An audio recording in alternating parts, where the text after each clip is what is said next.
Pak Haposan. Selamat malam Mbak Feni.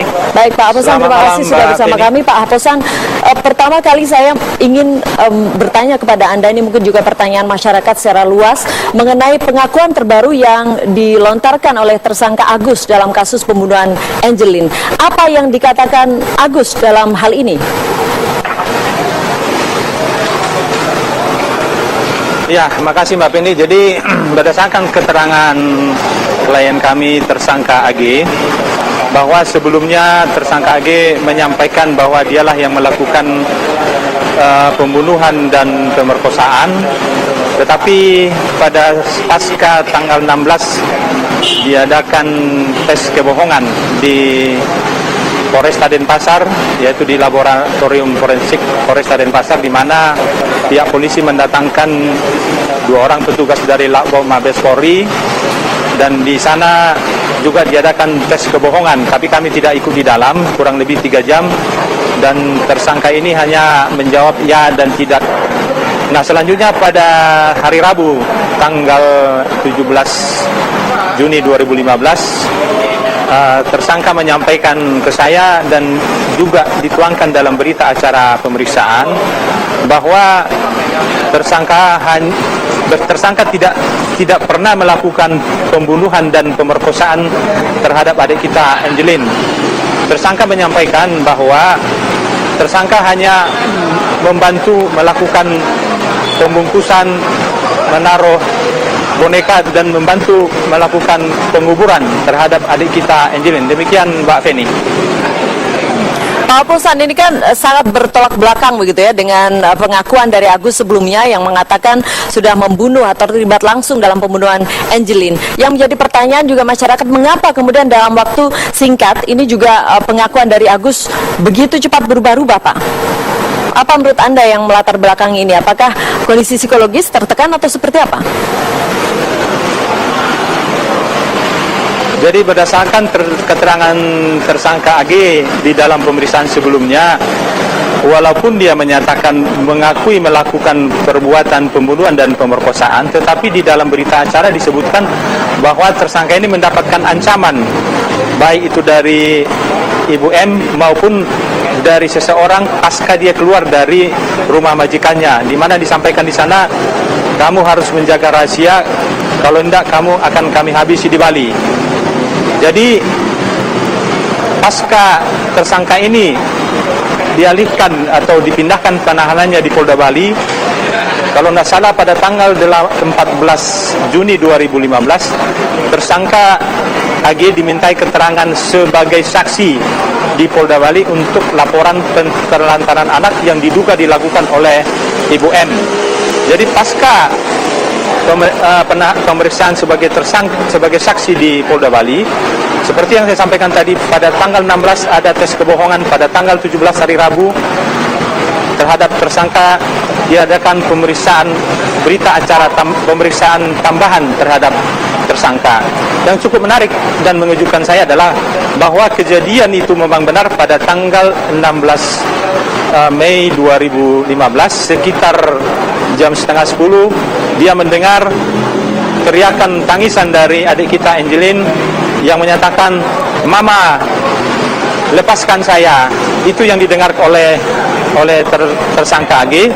Kurang lebih sekitar 3 menit tiba-tiba Ibu M memanggil tersangka ke kamar daripada Ibu M. Pada saat dia masuk, dia melihat adik kita Angelin sudah tergeletak. Sempat ditanyakan, "Ibu, kenapa Angelin? Kamu diam aja, nurut." Disampaikan oleh Ibu M kepada tersangka, dan pada saat itu disampaikan oleh Ibu M terhadap tersangka, "Kamu harus turut, kamu harus, kalau seandainya kamu ketangkap, jangan libatkan saya. Ini merupakan suatu rahasia. Kalau ketangkap jangan libatkan saya. Akuilah kamu yang membunuh, kamu yang memperkosa. Nanti kamu saya kasih imbalan sejumlah 200 juta. Gini Mbak Feni. Ya. Lalu kemudian dari pernyataan yang berubah-ubah ini Pak, sekarang berubah, beberapa waktu lalu juga berubah. Mana Anda sebagai kuasa hukum, mana yang akan kemudian Anda bawa secara resmi begitu di pengadilan sebagai bukti? Ya, Mbak Penny, dalam proses penyidikan ini tentu kita percayakan kepada pihak penyidik Polresta Denpasar dan Polda Bali. Tentu penyidik akan mengumpulkan bukti-bukti apakah semua bukti ini bersesuaian dengan pasal 184 KUHP, di mana di sana kan ada keterangan saksi, ada keterangan ahli, ada petunjuk, ada bukti surat. Ini nanti akan kita percayakan kepada penyidik untuk membuktikan apakah selain tersangka AG ini ada orang lain yang terlibat. Menurut pemahaman saya, tersangka AG ini tidak bertindak sendiri, berarti ada orang lain. Contoh, pada saat diperintahkan untuk membuka baju, membuka celana, ditaruh di badan daripada Angelin yang ditemukan di mayat dari ada Angelin, itu atas perintah daripada Ibu M. Kalau seandainya dia melakukan pembunuhan, kenapa dia harus menaruh bajunya sendiri, celananya sendiri di tubuh dari korban Angelin? Demikian Mbak Feni. Namun Anda sebagai lawyer begitu Pak Siombing, mana menurut Anda yang lebih meyakinkan? Iya Mbak Feni.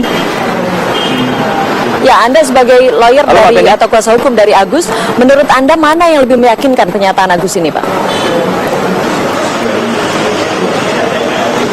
Kalau berdasarkan keterangan daripada tersangka pada pemeriksaan sebelumnya, saya lihat lebih bersesuaian keterangan yang terakhir Mbak Feni.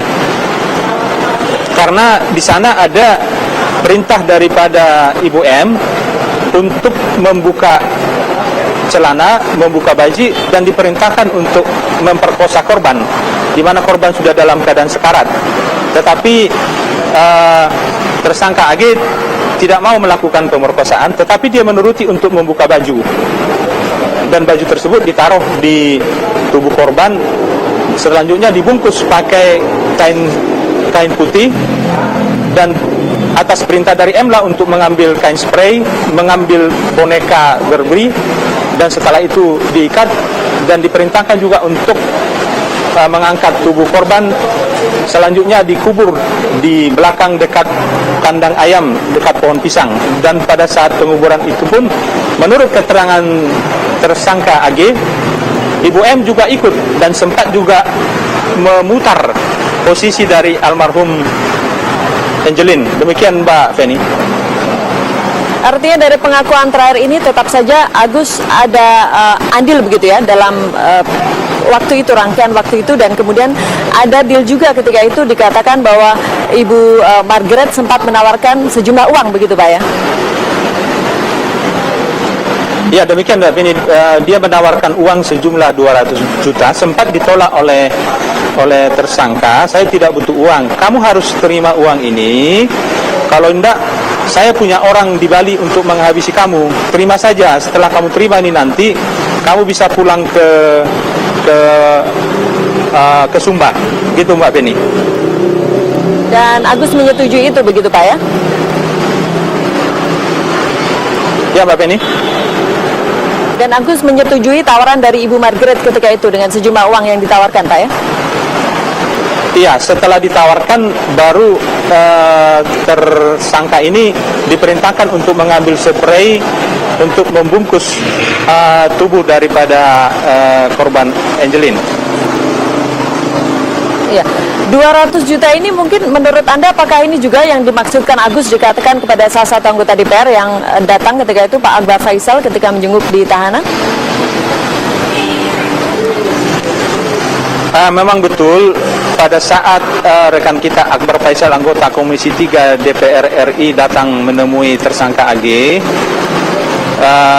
tersangka AG menyampaikan bahwa yang melakukan pembunuhan itu adalah Ibu M dengan imbalan sejumlah 2 miliar. Tapi pada saat pemeriksaan dia menyatakan betul menyampaikan itu kepada Akbar Faisal. Tetapi pada saat berita acara pemeriksaan dia menyatakan itu, saya menyampaikan itu berupa berita bohong karena alasan saya sangat benci terhadap Ibu M. Demikian Mbak Feni. Baik, Anda tetap yakin Pak Haposan ada tersangka lain dalam kasus pembunuhan Angelin ini ya? Baik, terima kasih Pak Haposan Siombing sudah bersama kami malam hari ini. Dan pemirsa, kami masih